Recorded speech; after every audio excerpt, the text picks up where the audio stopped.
So how to know when you need to sort of address legacy code that's a really complex question. But I think at the heart, it's a matter of risk, right? What are the risks? Because if the code has been running fine for years, maybe the biggest risk isn't that the code will actually stop working, at least not right now. But there could be other risks, like maybe the people who understand the code are about to retire, right?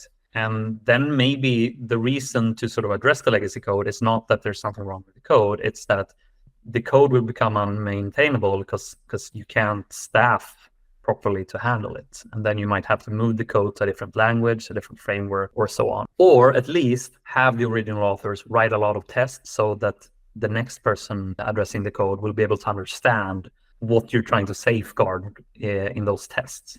But I think that it's a matter of risk, and you'll have to make some kind of risk assessments, like what's the cost if things break? What can really make trouble for us here? Because the code isn't always the problem. It can be other things. What's the likelihood that we will have to change the code in the future?